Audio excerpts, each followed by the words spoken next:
Yeah, what's up? I made a spreadsheet recently going over some of the gearing quirks of Demon Avenger, and I want to talk about it because there's a bit of nuance that's not in that sheet, and it kind of came up in a conversation that I had recently, so I want to point out some of these things.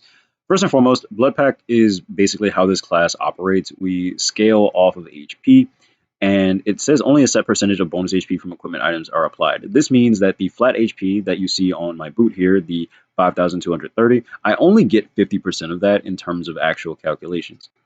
This is a little weird because if we were to enhance a piece of gear, so pretty sure I have another one of these, you'll notice that doing a 15% spell trace for any other stat is 10 stat. Demon Avenger, by comparison, gets 670 HP. I mean, there is that extra 170 HP on everything else, but I still find this a little strange because if you look at Mietra's Rage gives you 700 HP. Demon Avenger is effectively like 17.5 HP is one stat, so two stat would be 35. So you're getting like 40 stat that gets cut in half to 20 thanks to Blood Pact.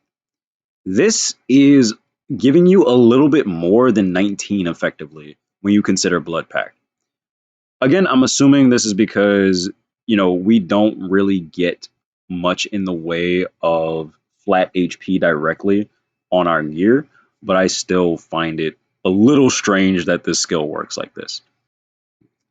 Now, the other thing is you don't really get much in the way of HP from Star Forcing. Like, yes, we have 255 here and on my top and bottom, but we don't get any on the boots. We didn't get any on the gloves.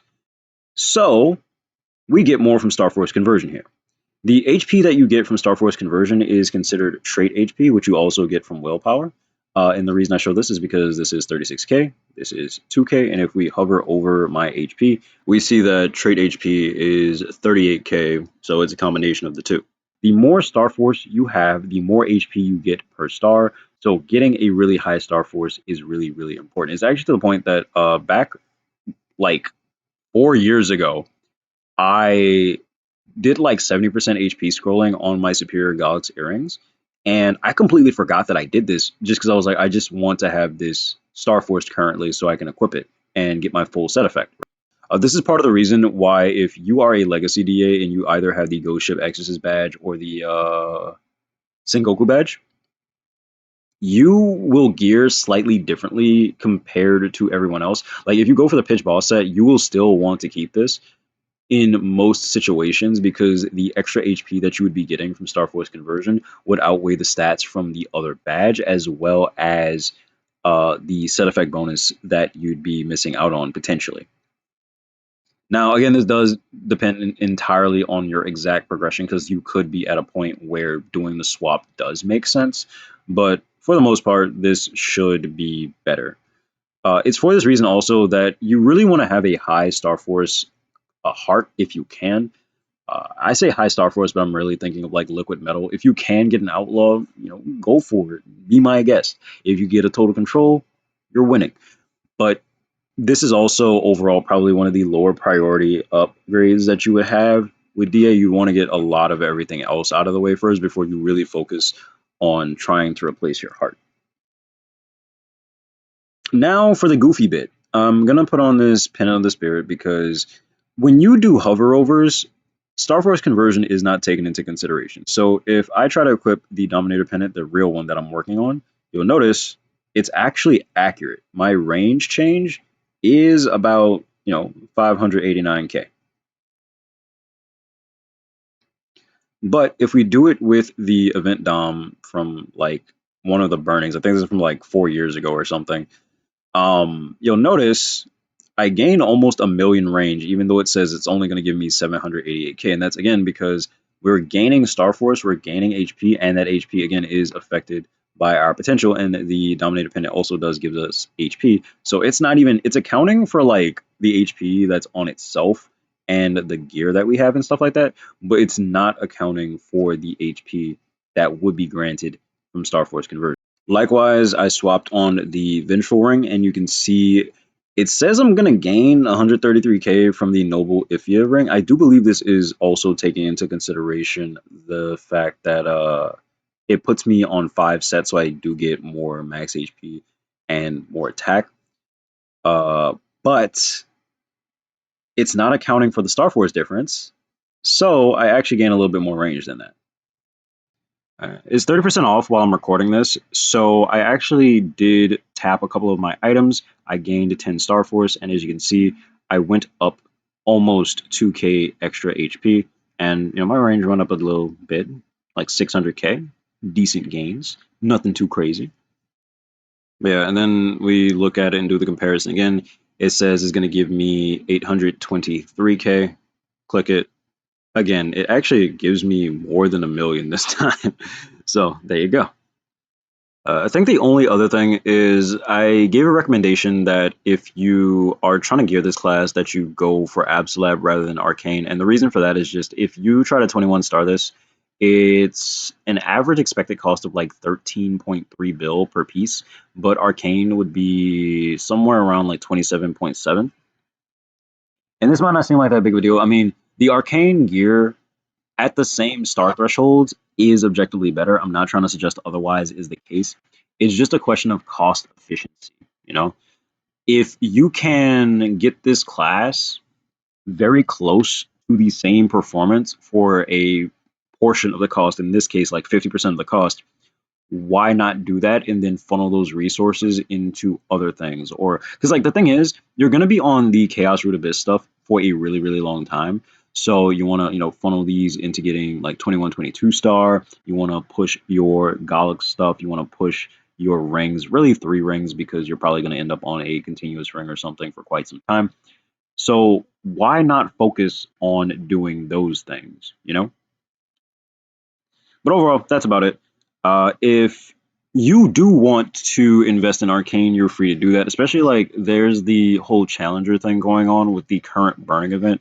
And if you can get into a party with your Burning character, you can, of course, maybe consistently get those Arcane pieces. And if you have a decent enough Meso income, you might not mind going for the higher threshold, right? That's all good. Look at where I'm at. I am almost entirely on epics. I haven't been doing the most to progress my character until recently, partially because I didn't get to play much last year at all.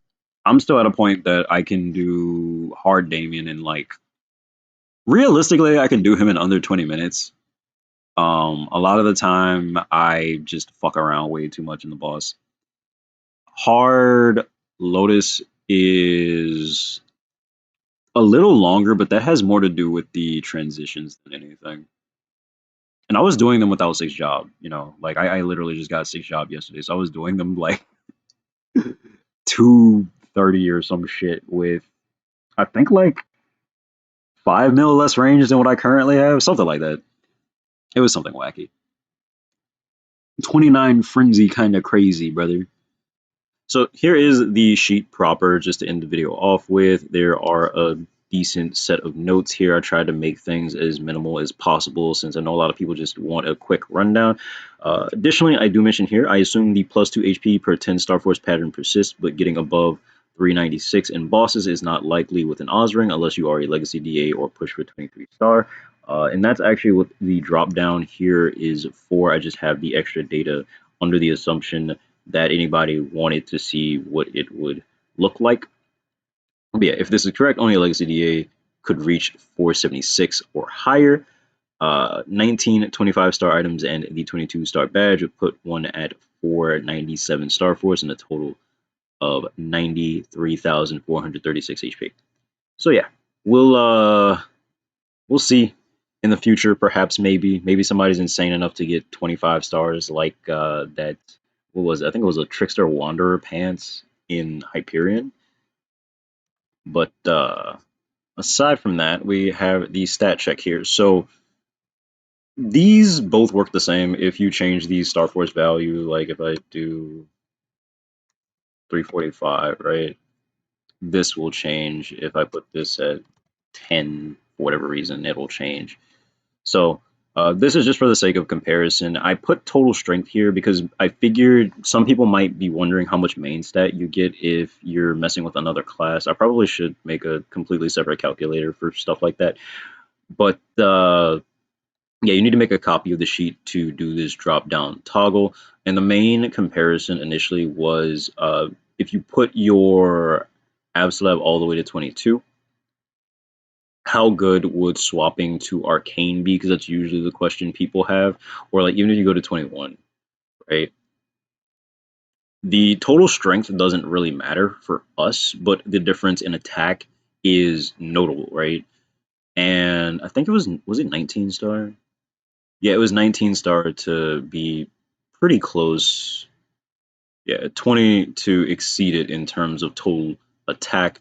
But again, you have to think about the cost of star forcing the arcane in comparison to star forcing and the absolab, and then also where you are progression wise, because whether or not you have to pay to get more pieces of arcane or not does play a factor here if you do want to go the route of arcane. But yeah, again, at 22 and 22, the gap is like, yeah, it's 79 attack. So depending on the quality of your flames on your gear, this gap can actually be closed. Arcane has the advantage, absolutely. Not trying to suggest otherwise is the case, but just do bear that in mind. There's a lot of little things you need to be considering when you are making a swap or if you're deciding which direction to go in the first place. Die?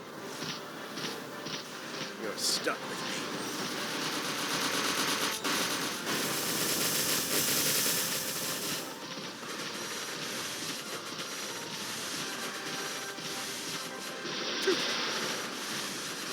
Oh no!